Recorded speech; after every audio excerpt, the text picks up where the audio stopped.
उस्ताद जी, हाँ कहो मेरी जान। मैं आपसे नमस्ते करती हूँ। नमस्ते करती हो? हाँ। मैं भी आपसे आई लव यू करता हूँ। अच्छा, हाँ लेकिन उस्ताद जी, हाँ जी। ये बताइए आपका नाम क्या है? मेरा नाम? हाँ। मेरा नाम क्या करोगे पूछकर?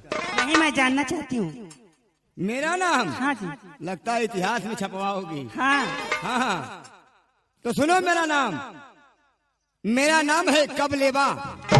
कब लेबा? हाँ कबलेबा।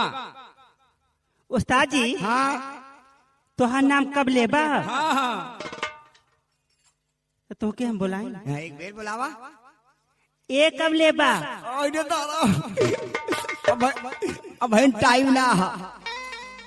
2-4-5 मिनट ठहर के एक बेर और का, एक बेर और आपका नाम लेके बुलाऊं? एकदम में बुलाओ। ये अब ये देख लिया। अब ए बताइए। कब लेबा? अरे 12 बजे दोपहर का। बहुत बदतमीज लग रहे हैं। आई एम नो बदतमीज, आई एम एंजलेंट मैन मेरी जान। सुनो मेरी बात। हाँ सुनाओ ना। कल की बात है, मैं गया था बनमारस। ए पागल बनारस? हाँ कोई भी रस हो, ऊख का रस हो, चीनी का रस हो, कोई भी रस हो। मैं गया बनारस, वहाँ एक अंग्रेज मिला। अच्छा, अंग्रेज मेरे से दोस्ती हो गई।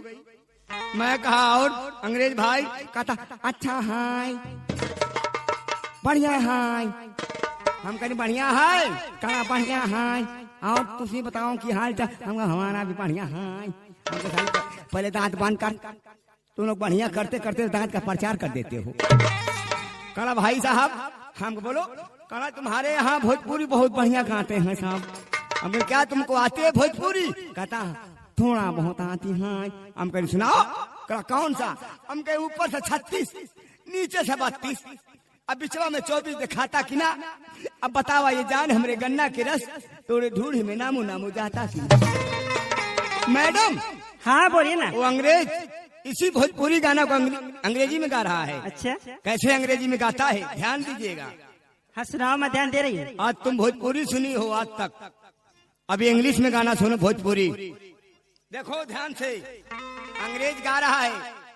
ऊपर से 36, नीचे से 32, सेंटर में 24 दिखाया था। बतावा ये जान, हमरे गन्ना के रस तोरे ढूढ़ी में ठाई ठाई जाता। अच्छा, ये अंग्रेज गाता है।